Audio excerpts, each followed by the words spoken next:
agree with Alan Greenspan, we ought to just eliminate the debt ceiling. Oh, absolutely. We do.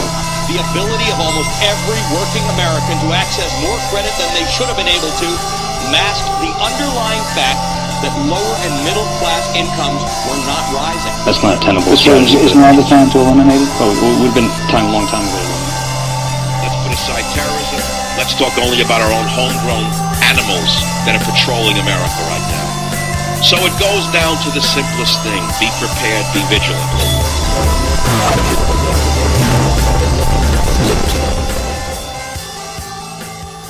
Did you think I was going to forget about you guys this week? It's so rare to get an I Am Liberty podcast on a Friday, but I've had one on the tip of my tongue. I just hadn't had the time to do it. I fell asleep and started a live show late this week. Nightmare. It was a total nightmare. I couldn't believe it. I wake up, it's 9:08. My show's 8 minutes in. I rushed to the website, to the chat room to see if the fans were still in there, and unbelievably, 8 minutes into a no-show host, the fan's still there. Still there waiting for me. So we got the show done a little late, and we rolled from there, and it was magic. So big thanks to G-Man over at PrepperBroadcasting.com, and big thanks to all the fans of the I Am Liberty show who showed up and did their thing. It's a big deal, okay? You screw up and people are still there to back you. That's when you know you got something. And I do appreciate that. I do.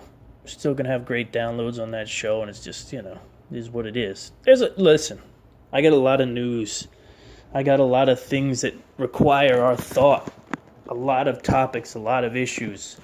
I've got a lot of great news and great things that are happening for the show, for preparedness in general. I mean, there's just a lot to say. One of the biggest announcements, I guess we'll make it up front, is that my live show, and this is about 95%. Yeah, this is about 95%, but my live show is going to be moving from a 1-hour show to a 2-hour show.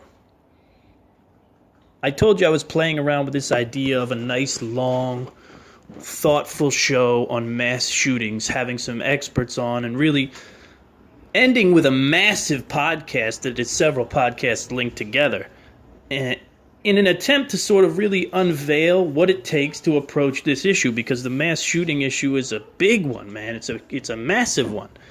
It's not something we can figure out in a breath. It's not something we can figure out in a day. And I think people are underestimating just how big of an issue it is. So I was also approached by another great author who we're going to have on the show, and he's got a concept, and I don't want to give it away yet because we haven't scheduled anything, but he's got a concept that just requires more than 45 minutes to talk about. Sometimes you have guests, sometimes you have topics, and that 45-minute window, for me, for an inquisitor like myself, it's just not enough. It's not enough time. 2 hours is enough time to dig into anything. May not be enough time to cover everything, but 2 hours is going to give me enough time to dig into virtually anything. Now, it's more of a commitment. There's no getting around that one, right? 2 hours. Whew. But most shows I end with about 30 minutes to 45 minutes of topics still in my brain. I mean, that's just what it is. So that's one big change to the live show exclusively. 2 whole hours. On the East Coast, it's going to take you from 9 to 11. I'm not sure how many people I'm going to lose in that second hour, because I don't know, to most people that's kind of late, right? To me, it's like being up until dawn. That's what it's like for me, is stay up till 11, because I wake up very early. But once I get riding the wave of the I Am Liberty show, I'm fine. I can carry on as long as necessary. But that's the future. That's the very near future. It could be as soon as next week. Next Wednesday's show, I've got Stephen Menking on from ontheobjective.org. Big mind in finance, big mind in cryptocurrency, and a big mind on faith and God. And we're going to have an awesome conversation. And a guy like that definitely warrants 2 hours, if we can get it. If we can get it. I've been given the go-ahead to make it happen, but we got to see what's possible in the short term. I wanted to do a show about bridges today. Funny enough. Not bridges in the physical, but cultural bridges that are being built or that have been built. And one such cultural bridge that I lament is the bridge between the problems of the world and the white man. You know, this is one of those things that I talk about regularly on the show. I'm not afraid of it. I'm not afraid to talk down these crazy thoughts of white privilege and talk down these white racist ideas that are popping up everywhere. And I've told you a million times before, I'm invested. I've got children, I've got loved ones, I've got family members. There's a lot of people in my life who could live a very terrifying future if we don't beat back the flames of this growing racism and hatred and blame towards whites for the problems of the world. Because on the face of it, it's ludicrous, right? On the face of it, how could you blame an entire... Well, it's not even an entire race. I mean, you call it the white race, but what does that even mean when you really think about it? When you say a white person or someone from the white race, what does that even mean? You know, are you taking into account all the peoples from all over the world that are white? I mean, it's a silly premise to begin with. And you can say to yourself, it's just a bunch of young kids, it's just a bunch of this, it's just a bunch of that, it's diversity, whatever. But in the hands of the wrong people, it's incredibly dangerous, and it's how people get scooped up off the street at night because of the color that they are, and they go missing. And they end their lives in a terrifying and painful way. Don't you understand? These things are complicated. Too complicated even for senators. And if you think it's a wild idea, this idea of building bridges, right? You can talk about the bridge that's been built from white supremacy, the Ku Klux Klan, the Nazis, the truly lowest of the low when it comes to forms of humanity. Yes, I said it. I mean, you look at these people cross-eyed. It's this idea that, well, it's the same idea as the people that hate whites. Anybody who makes that kind of a statement that one group is either the greatest or that group is the worst, based on nothing but the fact that they look a certain way, based off nothing but skin color. Whites are the evil. No. Whites are the greatest. I hate all white people. No. I love only white people. It's just two levels of insanity, right? Who in their right mind could live by either statement? Now here's the bridge. The bridge is that they have taken these people, these maniacs who believe that only the white race are they're anointed or whatever it is, supreme white power, and they take this group and they've built a bridge to them. The first bridge went to white nationalists, right? So they saw the word nationalist coming, they got nervous. They saw Trump coming, they got even more nervous because they realized that they realized that there was an overwhelming group of people who were saying, you know what, we need to do more for our nation. We need to put our nation first because our kids live here and our families live here and our history is here and our culture is here and that's what's important to us. So this word got demonized, and it was an amazing chess move, in my opinion. Right? They said, all right, well, let's do this. Let's call these people white nationalists.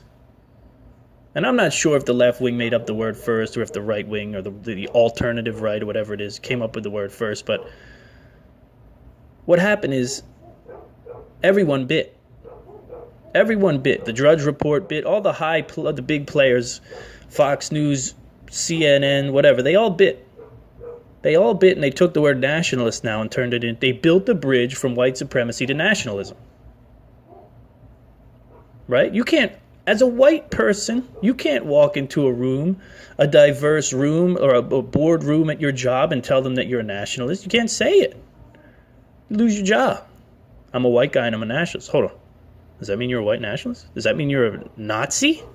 Does that mean you're a white supremacist? No. I never took that bridge. I've never taken that bridge over there to white supremacy. What are you talking about? No, I want to impose tariffs on China. I want to make sure that resources stay in this nation, jobs stay in this nation. I'm a nationalist. I love my country. I don't hate anyone. I don't know. You've got that N-word. You've got that nationalist thing going for you. That's a bridge. That's a terrifying bridge that was only fortified by people who claim to be conservative, which is even more annoying. Right? The moment you start using a word like white nationalist to describe a Nazi, you're doing the same thing. You can't do that. You have to say, no. What are you talking about? There are white racists and white purists and people like that. And then there's a whole other group of people who are nationalists. And I got news for you. There can be black nationalists. There can be Latino nationalists or Latina nationalists. Has nothing to do with this supremacy idea. But they've built a bridge. And now if you find yourself on one side of that bridge or the other, you're the same thing. So those who stand on the white supremacist side of the bridge, they're happy in their fate.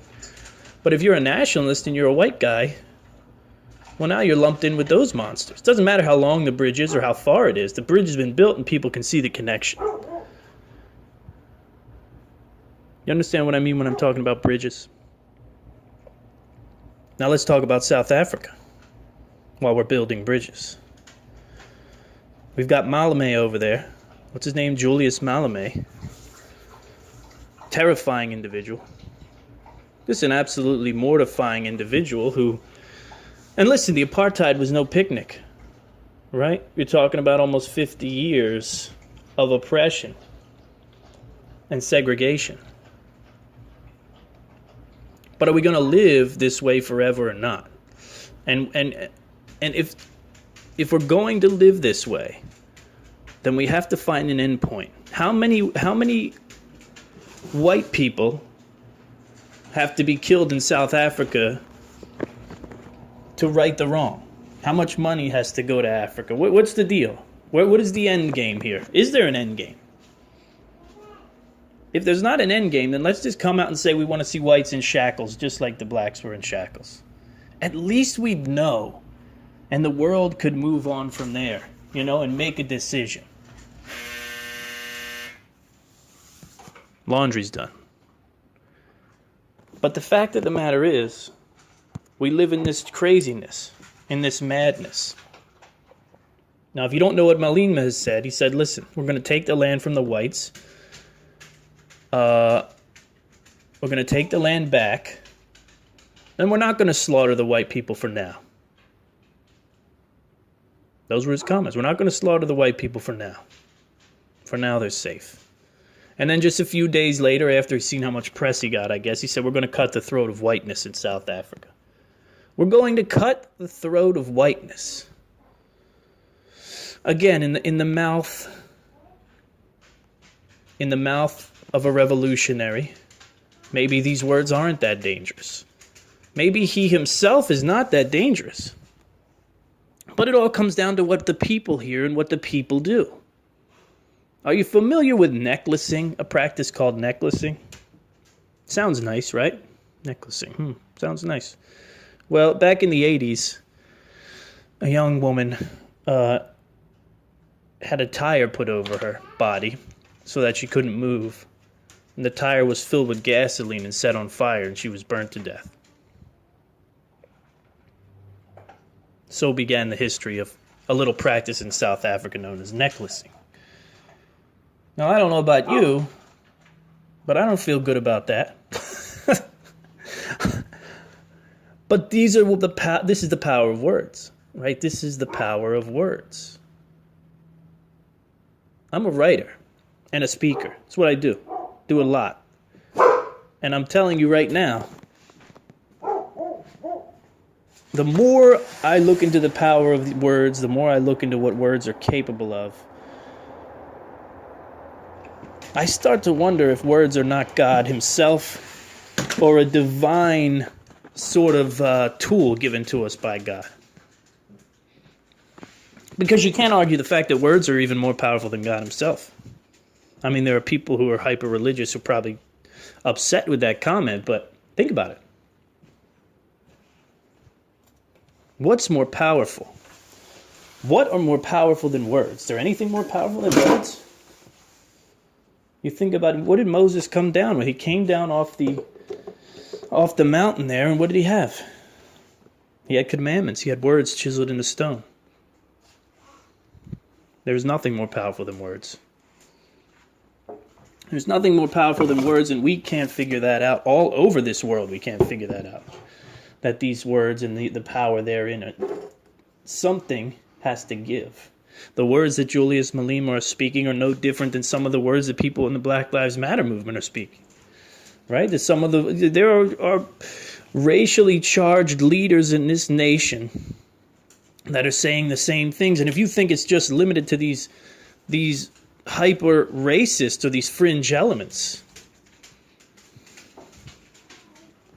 well, what if I told you that in Congress just this week, or maybe it was last week now, no, it was early this week, just early this week in Congress,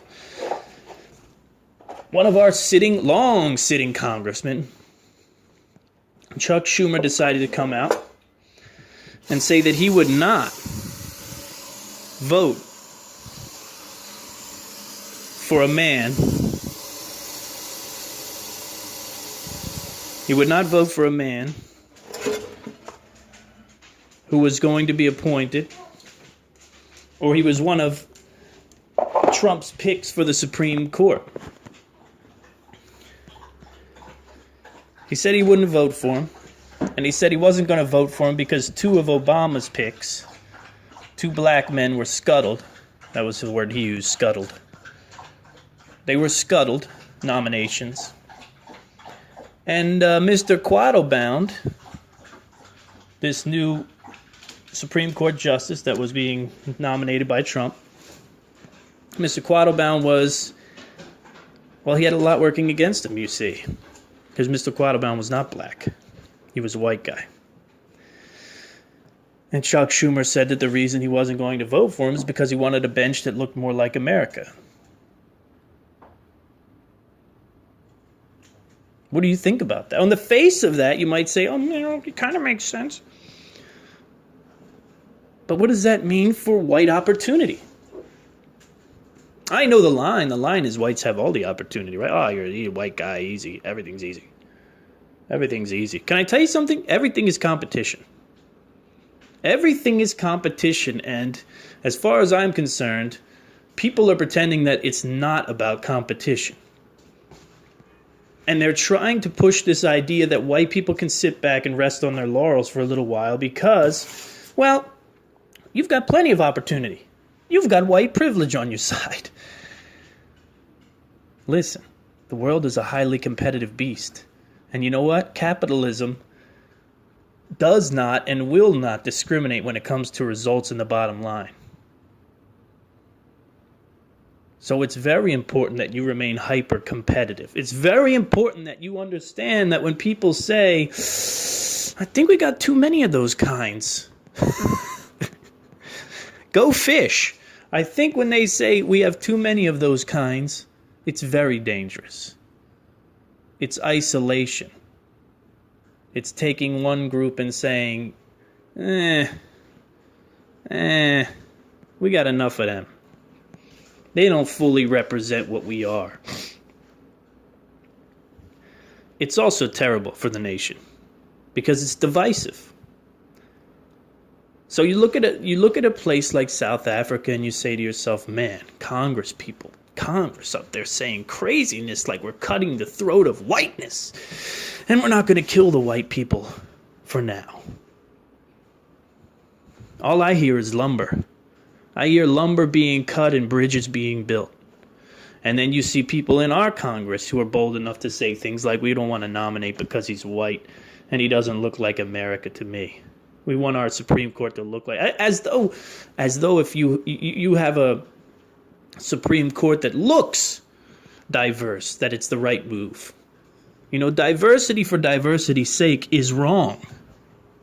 It's wrong if you want a nation to be the best. And if you want opportunity to be the best, then guess what you have to do? You have to go after the best. Because you know what happens when you go after the best?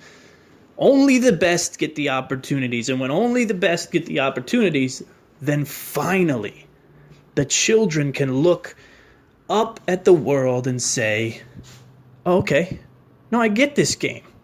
I have to be the best. And it's that simple. If you lay the line out very clear for the youth, then it's very simple, right? The best and the brightest make it, unquestionably. But the moment you start telling people, well, you kind of are the best, and you know what? You are the brightest, and you have the criteria, but you're white. That's when you have things like despair and suicide and opiate addiction that takes over populations. You understand? You can't sideline people. Just can't do it. And I'll always fight for that. And when you see a bridge being built, and you see congressmen saying things like what they're saying, you hear Nancy Pelosi's always up there saying something about white people. The 3 white guys, she's whatever, the 5 white guys, I call them. You keep sifting us out. You keep sifting people out and pointing these fingers and using this passive-aggressive tone towards white people. Look, the nation's doing well. It's going to do well. But it's going to dip again, and there's going to be problems. And when you see the target on the back of the white man, and you could say, oh, okay, well, you know, old enemy. Here he goes again, the oppressor. It's a very dangerous path.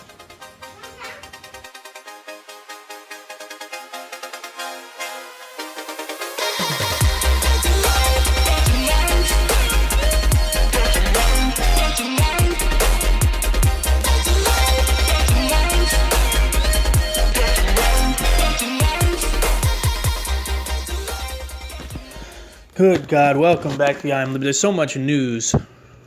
It's the I Am Liberty show. James Walton, your host. You know the deal. You know the game by now. There's so much news, it's unbelievable. The mainstream media seems to be focusing on this wild idea that those who question the people who are rallying against or rallying for gun control are bullies.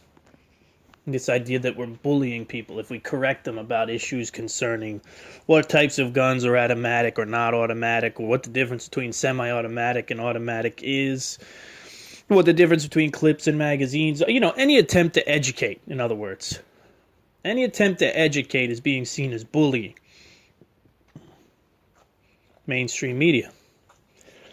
Working to undermine the working man. That's the mainstream media, okay? Working to undermine the working man. That's what it is. That's what they've come to be, in my opinion. It's a group of people who are working to undermine the working man. And you can say even the most benign, right? Even the most benign. What about a TMZ? Somebody that's pretty, you know, it could be apolitical. No.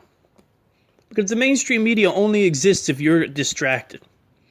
If you're distracted, if you're not working towards your goals, and if you're not being your best, then you're in front of the media. Perfect. You're giving clicks, you're reading articles, you're watching TV. That's exactly what they want. Undermining. They're working to undermine the working man. That's it.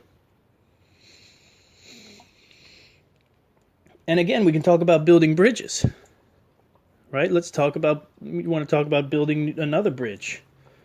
It appears that a man in Seattle who used to carry a handgun, open carry, completely legal in the state, has had his guns confiscated because enough people said that he made them uncomfortable. He made them uncomfortable by having his gun out on his hip. He'd walk up and down the hallways with his 20-point... The quote is he'd walk up and down the hallways with his .25 caliber automatic pistol, which is phenomenal. It's a phenomenal quote. It's one of the great quotes of all time, I think. He'd walk up and down the hallways with his .25 caliber automatic pistol. Of course, anyone knows. Now, I'm going to be a bully now, because anyone knows that handguns are semi-automatic, dopey. And I don't even think that there is a 25 caliber, is there? But these are examples of bridges also, right? The bridges of oppression for gun owners. Working against the working man. Working to undermine the working man. Right? Who is going to benefit from... I don't want to go through these ugly topics that all sort of run together, but they all run together. When you talk about bridge building, it starts with words. You have a situation where there's a worst case scenario. And words, every word and every complaint and every riot and every this and every that is one piece of lumber put down on that bridge. And before you know it, you're inextricably tied. Before you know it, they're coming. Before you know it, they're cutting age limits. Before you know it, people aren't allowed to do the things that they want to do. Because we've decided to build another bridge. It's a dangerous thing when we use our emotions to make law. Now, we don't take into consideration the people who are going to lose out in this thing. Who's going to lose out? The only people who lose out, you're never going to stop... Okay, I can't do gun control. There is no way I can do gun control talk again. Listen, we're going to have a giant series on this whole topic of mass shooting. And that's the best I can give you. From there, I'm moving on. All right? From that point, I'm moving on. I don't want to talk about guns. I don't want to even think about guns and how to deal with them and how to deal with the people who have no idea what they're talking about but want to take them away. I don't know. All that I do know is a man has lost his Second Amendment right. They took his gun away. They took his gun away because people were uncomfortable, and that's brutal. Because now you're putting people at risk. There's a reason people carry guns, okay? And it's so that they can protect themselves, and that's the basis. And you have to understand the logic of training your whole life for one moment. Something I learned from working with the guys over at Sheepdog Response. I never trained with them, but I've talked to many of them, and they live behind this idea that you train your whole life for this one moment. You train at the range, you train at the gym, you train on the jiu-jitsu mat, you train your whole life mentally, physically for one moment. And that moment may never come if you're lucky. And of course, that moment is when you or someone you love's life is put at risk. And all that training then is boiled down into this serum, and either you have it or you don't have it. Now, if you spend your life training with a firearm to make that one shot that saves a life, and the week before it happens, the government confiscates that firearm, it's an issue. It's an issue. What do you want me to tell you? I'm happy about it. But at the same time, we have to be very careful about another bridge. And that's the slippery slope between what the intelligence agency is, what they look to do with suspects, and the freedom that we want as Americans, right? You're going to be very careful about building a tyrannical bridge between the FBI and people's rights. That's a scary one. After the shooting, there were tons of people calling for the FBI screwed up, they messed up, they had this guy. Okay, well, when the FBI moves in on a person, it's a very scary thing, and it's a very controversial thing. Again, I don't want to go down the path of the gun thing. The gun thing's been beaten to death. The gun thing's been beaten to death. It really has. I'm going to have the penultimate resource for everyone on this issue, and it's going to go a lot deeper than just guns. Let's move on. Let's move on. Let's talk about PrepperCon 2018. PrepperCon 2018. Thanks to the guys over at Bunker Days, I'm going to be at PrepperCon 2018. I'll be speaking at PrepperCon 2018, and I'll be walking around. I'll be doing a special broadcast with David Jones, the NBC guy. It's going to be a ball. It's going to be an absolute ball. I can't wait. Salt Lake City, May 18th and 19th. highly recommend showing up. Right? It's going to be a great time. I want to end the show on one of the pillars of the I Am Liberty show, and that's healthy Americans. All right? If you haven't paid attention to this show, if you haven't listened to it a while, if this is your first time listening, this show, while we talk about many things, and we usually wind up covering a handful on a regular basis, I want you to understand that this show is about 4 things at the end of the day. And that's strong communities, healthy Americans, dynamic lifestyles, and self-sufficiency. And the topic that I want to broach is that of healthy Americans. Because I remember reading a report back in 2009, I think it was, about 70% of Americans are unfit to join the military because of obesity. And I seen a similar headline out just today, or yesterday, I think it was. And it's an overwhelming statistic. And it's one that lets you know either the need, it comes down to what? It comes down to healthy Americans. That's what this is an article about. The report came out and stated that only 30% of American youth are fit for military duty because of obesity. Now that's an astounding thing to think about, only 30%. You go back to best and the brightest, right? Remember we were talking about best and the brightest? And we've also been beaten into this idea that we're not allowed to call people fat or not allowed to say that they're overweight. But unfortunately, America and the military, the American military, has no problem with quantifying the best and the brightest. And they're basically telling Americans 70% of the youth are too fat to join the military. It's a problem. It's a bigger problem now than ever because we understand the science of what being overweight means. You know, it's also a healthcare risk. You can't get around these things. These are things that are irrefutable. If you want to be a fat load, you're going to be a burden on society. You're going to cost more. You're going to have more illnesses. You're going to die young. You're going to break people's hearts. It's just what it is. People need to hear these things. These stats are massive for people to hear, especially if you're a child. You know, it's one thing to have children. I mean, I don't agree with it, but it's one thing to have children and, you know, get wrapped up in work and that type of thing and, you know, put on extra pounds. But what kind of parent lets their kid become obese to the point where they're immobile? You know what I mean? It's a terrifying sign and a statistic that sticks with you. 70% of the American youth are so nerfed up by this comfortable world they live in that they can't even get through.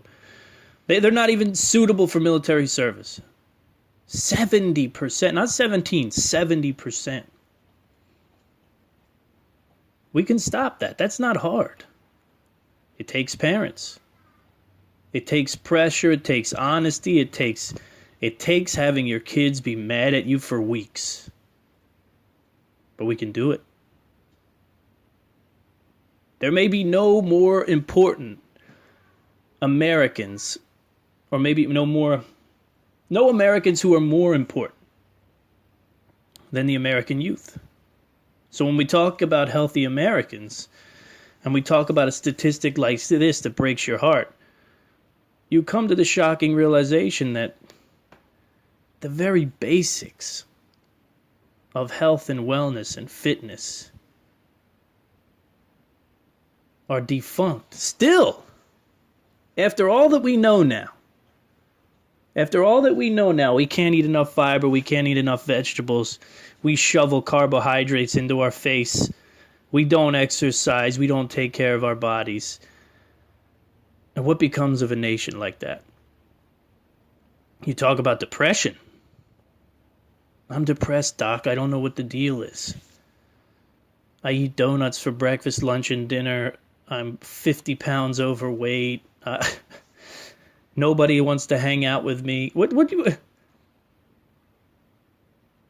Well, here, Sally, take these pills, and you should feel just fine in the morning. Sally wakes up a zombie. Glowing eyes like something out of the Twilight Zone. Still not addressing the problem. Still eating the donuts. Still making all the wrong choices.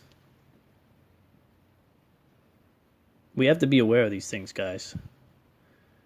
Without any one of the 4 pillars of the I Am Liberty show, it's a checklist, okay? Do you have friends? Do you have community interaction? Do you have people that you can talk to on a regular basis that pull you out of this blender of life? Are you healthy? Are you eating right? Are you exercising regularly? Is your body in working order? How can you expect to be anything but depressed when your machine is broken? If you had any other machine that was full of gunk and the screens were clogged and the auger was it was backed up, any other machine, you say, God, this thing needs to be repaired. No wonder it's not working well. But the human body, we look at it and we just say, well, keep feeding it. Just keep putting shit in it. Put more shit in it.